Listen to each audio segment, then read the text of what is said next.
कांग्रेस में होने वाली है टूट। सोनिया को पता चली सच्चाई तो नेताओं की निगरानी शुरू करवाई। पंजाब, दिल्ली और बंगाल से आई ऐसी खबर, हाईकमान हो गया एक्टिव। राजस्थान से शुरू हुआ खेल। 2024 चुनाव में कांग्रेस का नया संकट बनेंगे केजरीवाल। रिपोर्ट देख हर कांग्रेसी कहेगा यही सच है। इन 3 राज्यों के नाम नोट कर लीजिए, पंजाब, दिल्ली और पश्चिम बंगाल। यहां कांग्रेस की हालत बहुत खस्ता होने वाली है, मतलब पार्टी में टूट होने वाली है। अब इतनी बड़ी बात हम किस दावे के आधार पर कह रहे हैं वो समझ लीजिए। ये तस्वीर देख रहे हैं आप, यही इस टूट का सबसे बड़ा कारण बनने वाला है। इधर जैसे ही इंडिया गठबंधन बना, उधर केजरीवाल ने कांग्रेस के पास एक प्रस्ताव भिजवाया जिसमें लिखा था अध्यादेश के मुद्दे पर समर्थन दें।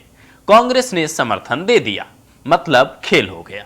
जबकि संदीप दीक्षित जैसे दिल्ली कांग्रेस के कई बड़े नेता आप से नजदीकी के खिलाफ रहे हैं। ऐसी खबर है कि दिल्ली कांग्रेस के कई नेता नाराज हैं, जिन्हें मनाने की कवायद शुरू हो गई है।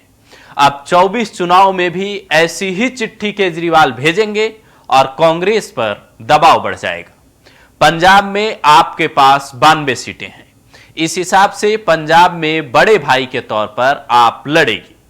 पंजाब की 13 लोकसभा सीटों में से मानकर चलिए कि 10 सीटें आम आदमी पार्टी और 3 कांग्रेस को मिल सकती है। यही हाल हरियाणा और दिल्ली में भी होगा, क्योंकि यहां भी पार्टी की महत्वाकांक्षा जरूर बढ़ेगी। अब कांग्रेस अगर ऐसा डील इन 2 राज्यों में करती है तो इसका सबसे ज्यादा नुकसान उन कांग्रेस कार्यकर्ताओं को होगा जो जमीन पर सालों से मेहनत कर रहे हैं, क्योंकि उन्हें तो उतनी सीटें मिलेंगी नहीं जितनी की वो उम्मीद करेंगे। ऐसे में पार्टी में बगावत होगा और कई बड़े नेता इधर से उधर हो सकते हैं। यही हाल पश्चिम बंगाल में होगा। नेता विपक्ष अधीर रंजन चौधरी जो बंगाल से आते हैं, वो ममता दीदी को बिल्कुल पसंद नहीं करते। आए दिन मीडिया में उनके बयान सामने आते रहते हैं।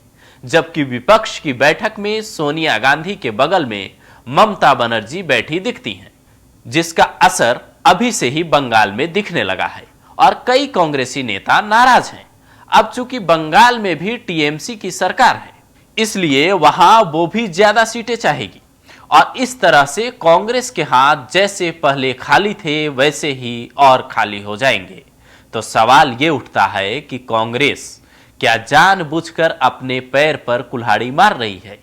क्या राहुल, प्रियंका और सोनिया गांधी को ये वाला भविष्य नहीं दिखा था? तो इसका जवाब समझने के लिए आपको राजस्थान लिए चलते हैं। ये स्वीकार किया जाना चाहिए, सच्चाई है कि हम महिलाओं की सुरक्षा में असफल हो गए और ये राजस्थान में जिस तरीके से अत्याचार बढ़े हैं महिलाओं के ऊपर, मणिपुर के बजाय हमें अपने गिरेबान में झांकना श्री छगन सिंह। माननीय अध्यक्ष महोदय, मैं पॉइंट ऑफ ऑर्डर इसलिए उठा रहा हूं कि ये सरकार आर्टिकल 164(2) के तहत कलेक्टिव रिस्पॉन्सिबिलिटी से चलती है। हमारे संविधान में लिखा है सरकार का एक मंत्री बोलता है, इसका मतलब पूरी सरकार बोल रही है।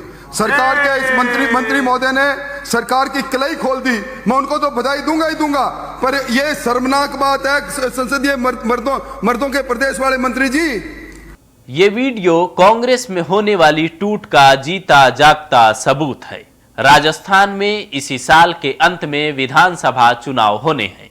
गहलोत खुद को बहुत बड़ा जादूगर मानते हैं, लेकिन अपने ही मंत्री राजेंद्र गुढ़ा को नहीं समझा पाए और जैसे ही गुढ़ा ने मणिपुर पर बोलते हुए ये कहा कि हमें अपनी गिरेबान में झांकना चाहिए, गहलोत ने उन्हें मंत्रिमंडल से बर्खास्त कर दिया। यहां तक कि राजेंद्र गुढ़ा जब लाल डायरी लेकर विधानसभा में पहुंचे तो विधानसभा अध्यक्ष ने उन्हें रोक दिया। अब उस लाल डायरी में क्या है, यह भी बड़ा सवाल है।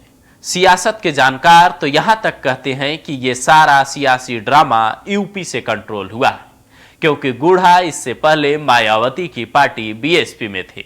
अचानक से कोई व्यक्ति ऐसा बर्ताव नहीं कर सकता, वो भी ये जानते हुए कि मंत्री की कुर्सी भी खिसक सकती है। तो ये हालात बताते हैं कि कांग्रेस ने जैसे ही इंडिया गठबंधन बनाया उसके खिलाफ खेल शुरू हो गया।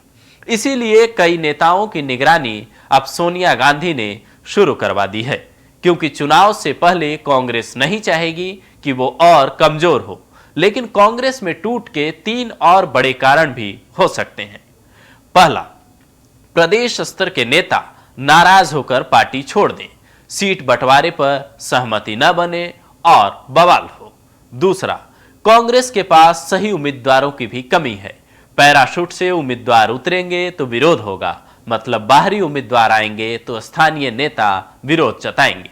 तीसरा, जिन पार्टियों से कांग्रेस ने बीजेपी को हराने के लिए गठबंधन किया है वो ही कोई बड़ा खेल कर दें। हर चुनाव से पहले आपने देखा होगा ऐसा होता है कि सत्ता पक्ष में विपक्ष के कई बड़े नेता चले जाते हैं और पार्टी कमजोर हो जाती है। दिल्ली, पंजाब और बंगाल तीनों राज्यों में कांग्रेस सत्ता में है ही नहीं। इन तीनों जगहों पर सीट शेयरिंग के फॉर्मूले में उसे कम सीटें मिल सकती है, तो नाराज नेता जाहिर तौर पर दूसरी पार्टियों में जा सकते हैं, बगावत कर सकते हैं, निर्दलीय चुनाव लड़ सकते हैं।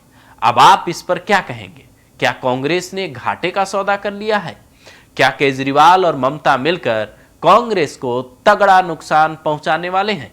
कमेंट कर बता सकते हैं।